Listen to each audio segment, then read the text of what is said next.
ជំរាបសួរបងនាងខ្ញុំជាសុតការីប្រចាំការនៅក្នុងអសត់ស្ថាននេះតែបងជួយមកថ្ងៃនេះមានបញ្ហាសុខភាពអ្វីដែរចាជំរាបសួរអ្នកគ្រូខ្ញុំចង់ជាអសត់ដែលមាននៅក្នុងវិជ្ជាវិទ្យានេះចាអសត់ដែលនឹងត្រូវផ្ដល់ជូននេះមានឈ្មោះថា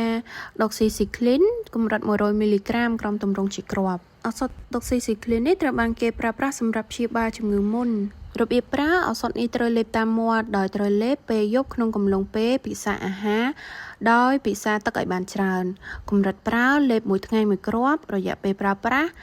ក្នុងរយៈពេល1ខែផលរំខានរបស់ឱសថគឺឱសថនេះអាចបង្កឲ្យមានបញ្ហាលើប្រព័ន្ធរំលាយអាហារដូចជាក្អួតចង្អោររាគចុកពោះមិនឃ្លានបាយនិងដំបៅក្រពះស្បែកងាយទទួលរងការខូចខាតដោយសារកម្ដៅថ្ងៃ Photosensibilityចំណុចដែលត្រូវប្រុងប្រយ័ត្នឱសថ Doxycycline អាចធ្វើឲ្យស្បែកងាយទទួលរងការខូចខាតដោយសារកម្ដៅថ្ងៃដូចនេះក្នុងកំឡុងពេលដែលប្រើប្រាស់ឱសថនេះអ្នកជំងឺគួរតែជៀសវាងការប៉ះពាល់ដោយផ្ទាល់ទៅនឹងកម្ដៅថ្ងៃសញ្ញាគ្រោះថ្នាក់ក្នុងករណីដែល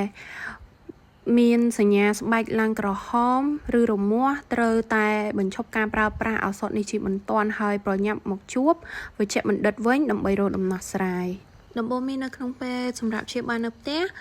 ត្រូវចងចាំនៅផលរំខាននិងសញ្ញាគ្រោះថ្នាក់ខាងលើត្រូវទុកដាក់ឱសថឲ្យផុតពីដៃរបស់កុមារហើយត្រូវរក្សាឱសថនេះនៅក្នុងបន្ទប់ដែលមានសីតុណ្ហភាពក្រោម25អង្សាសេដំបូងមានដើម្បីបង្ការកុំឲ្យជំងឺកើតជាថ្មីម្ដងទៀតគឺត្រូវប្រើប្រាស់ឱសថនេះឲ្យបានទៀងទាត់ក្នុងពេលជាមួយគ្នាគួរជៀសវាងការប៉ះពាល់ដោយផ្ទាល់ទៅនឹងកម្ដៅថ្ងៃអញ្ចឹងតើបងចាំអំពីរបៀបប្រើកម្រិតប្រើនិងរយៈពេលប្រើប្រាស់ដែរទេបង